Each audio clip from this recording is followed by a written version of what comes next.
ওহ তাই বলো। তাই তো বলি আমার রোমান্টিক ভূতটা আমাকে উল্টো পাল্টা কিছু খাওয়াতেই পারে না। অনেক হয়েছে, দেখি তোমার কপালটা। এই বলে মিমের কপালে ভূত তার আঙ্গুল রাখলো। আঙ্গুল রাখার সাথে সাথে মিমের আর কিছুই মনে নেই। মিমের যখন ঘুম ভাঙে তখন মিম দেখে সে বিছানায় নয়, তার রুমের আলমারির ওপর শুয়ে আছে। মিম আলমারির ওপরে শুয়ে আছে, নিচে দাঁড়িয়ে মিমের দিকে তাকিয়ে আছে মিমের মা আর বাবা। মিম তার মা বাবার দিকে তাকিয়ে বলল, মা বাবা কি হয়েছে তোমরা আমার রুমে? সাথে কি তোর রুমে আসছি? সকাল হয়ে গেছে, অনেকক্ষণ ধরে ডাকছি, তুই শুনছিলি না। উপায় না পেয়ে দরজা ভেঙে ভেতরে আসছি, এসে দেখি তুই বিছানায় নেই, আলমারির ওপরে শুয়ে আছিস। এবার কি হবে মনে মনে ভাবতে থাকে। মিম এই ভূতের বাচ্চা আমাকে বিছানায় না রেখে আলমারির উপর রেখে গেছে। শালা ভূত না হয়ে মানুষ হলে নির্ঘাত আমার হাতে মারা পড়তো। না মানে আমি বিছানায় শুয়েছিলাম, হঠাৎ করে আমার বিছানায় একটা তেলাপোকা চলে আসে। আর তুমি তো জানো আমি তেলাপোকা দেখে অনেক ভয় পাই। তেলাপোকা দেখে আমি তাড়াহুড়ো করে আলমারির উপরে উঠে পড়ি। মিমের বাবা বলল, সেটা না হয় বুঝলাম, কিন্তু তুই আলমারির উপরে উঠলি কিভাবে? লাফ দিয়ে ভয়ে এক লাফে উঠেছি। দেখেছো মিমের বাপ, বলেছিলাম না তোমার মেয়ের কি জানি হয়েছে, ওর মাথায় সমস্যা। চলো ওকে কবিরাজের কাছে নিয়ে যাই। কবিরাজের কাছে কেন? শখ করে কি একদিন আলমারির উপরে উঠতে পারি না? তুই চুপ কর, নিচে নাম তাড়াতাড়ি, বাবা বলল। নিচে কিভাবে নামবো? কেন, লাফ দিয়ে নাম, যেভাবে লাফ দিয়ে উঠেছিলি। না মা, পা ভেঙে যাবে, মই দাও। মিমের কথায় মিমের বাবা একটা মই এনে মিমকে বলেন যে এবার নিচে নেমে আয়। মিম আর কথা না বাড়িয়ে নিচে নেমে এলে নিচে নামতেই মিমের মা বললেন, তাড়াতাড়ি ফ্রেশ হয়ে নাস্তা করে নে, কবিরাজের বাড়ি যাব, কোনো কথা শুনবো না, যা এক্ষুনি। মিমের মা বাবার কথায় মিম ফ্রেশ হয়ে নাস্তা খেয়ে নিল। রুমে গিয়ে রেডি হতে হতে ভাবলো, এখন কি হবে? এখন যদি কবিরাজের বাড়িতে যায় আর কবিরাজ যদি ভূতের ব্যাপারে মা বাবাকে সব বলে দেয়, তখন কি হবে? কিন্তু কিছু করার নাই। শেষমেশ রেডি হয়ে মিম তার বাবা মায়ের সাথে চলে গেল কবিরাজের বাড়িতে। কবিরাজের বাড়িতে যাবার পর মিমের মা কবিরাজকে বললেন, কবিরাজ সাহেব আমার মেয়েটাকে ভালো করে দেখুন, ও গত 2 দিন ধরে উল্টোপাল্টা কি সব করছে। মিমের মায়ের কথা কবিরাজের মিমের দিকে কিছুক্ষণ তাকিয়ে থেকে বলল, সমস্যা আছে। এদিকে সমস্যা আছে কথাটা শুনে মিম ভাবতে লাগলো, হায় হায়, এবার বুঝি ধরা পড়ে যাব, কবিরাজ বুঝি সব বলে দিবে।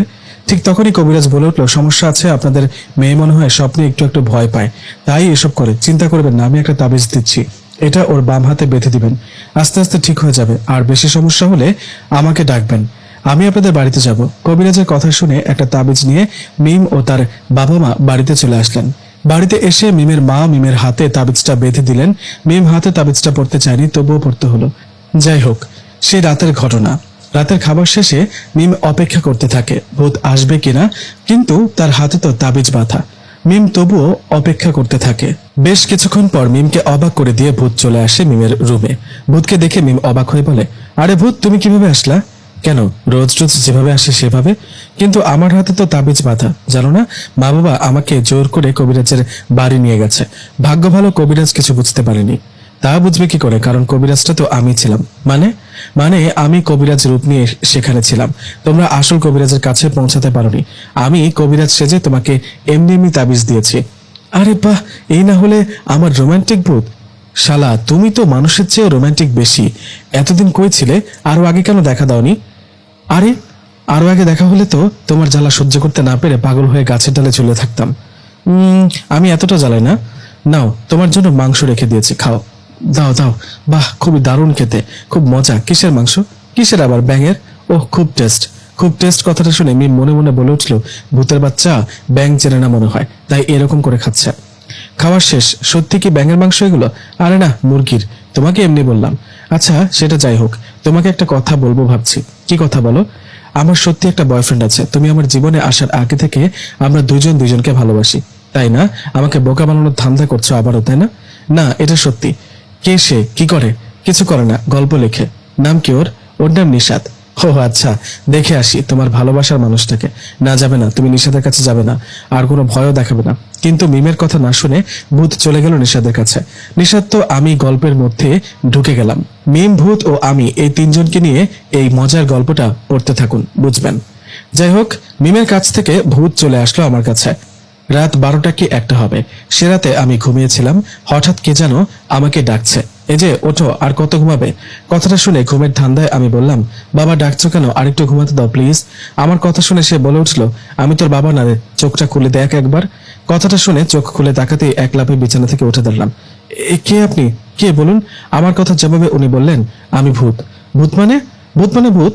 ভূতের মুখে ভূত কথাটা শুনে চিৎকার দিতে যাব, ঠিক তখনই ভূত বলে উঠলো, এই দাঁড়া দাঁড়া, চিৎকার দিবি না, চিৎকার দিলে মেরে ফেলবো। ঠিক আছে, কি বলবেন বলেন। তুই কি মিমের বয়ফ্রেন্ড? হ্যাঁ, আমি মিমকে ভালোবাসি। ওকে ভুলে যা, কারণ আমি মিমকে ভালোবাসি। কি? আপনি ভূত হয়ে আমার জিএফ এর পেছনে কেন লাগলেন? কোনো ভূতনিকে বিয়ে করুন না ভাই, আমি মিমকেই চাই, ওকে ভালোবাসি। তুই নাকি মিমকে ভালোবাসিস, তাই তোকে দেখতে এলাম। ভূতের মুখে কথাটা শুনে মনে সাহস এনে বলে উঠলাম, ওহ, তাহলে আমাকে দেখতে আসিস। এই শোন, কি ভেবেছিস তুই ভূত বলে তোকে দেখে ভয় পাবো? আরে আমি হলাম 4G বয়, মেয়েদের ক্রাশ, ব্লুটুথ বয়। তুই আমার কি করবি রে? ভূত বলল, তাই নাকি? কিরকম 4G বয় তুই, তা তো দেখতেই পাচ্ছি। আমাকে দেখে তোর লুঙ্গি ভিজে গেছে কেন? ভয়ে লুঙ্গিতে মুতে দিয়েছিস নাকি? না মানে, আমি মাঝে মধ্যে ইচ্ছা করে বিছানায় বা নিজের লুঙ্গিতে মুতি। কেন কেন? ওই ছোটবেলায় বিছানায় কত মুততাম, বড় হয়ে কি ওসব ভুলতে পারি, তাই আর কি। শালা পাগল, এসব আবল তাবল কথা বাদ দে, মিমকে ভুলে যা, নইলে উল্টো করে গাছের ডালে ঝুলিয়ে রাখবো। ভূতের কথা শুনে মনে মনে ভাবলাম, আমাকে ভয় দেখাচ্ছে। আমি কোথায় যেন পড়েছিলাম, শরীর নাপাক থাকলে ভূত কাছে আসতে পারে না।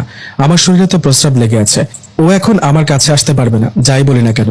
এই ভেবে ওকে বললাম, কি করবি কর, দেখি, আয় কাছে আয়। আমার কথা শুনে ভূত আমার দিকে এগিয়ে আসতে লাগলো। এটা দেখে আমি বললাম, আয় আয়, কাছে আয়, পারলে কাছে আয়। আমার কথা শুনে ভূত বলল, তোর কাছে যেতে পারবো না, তোকে কে বললো? এই হাদিস কই পাইলি? আমি বললাম, ভূতের মুভিতে দেখেছি। এটা কি মুভি পাইলি নাকি? এটা বাস্তব। আমি তোর সামনে এখন ধরে তোর সব রক্ত খেয়ে ফেলবো, তাহলে আমার রক্ত খাওয়া হবে আর মিমকেও আমি পাবো, আমাদের মাঝে আর কেউ থাকবে না। কথাটা শুনে আমি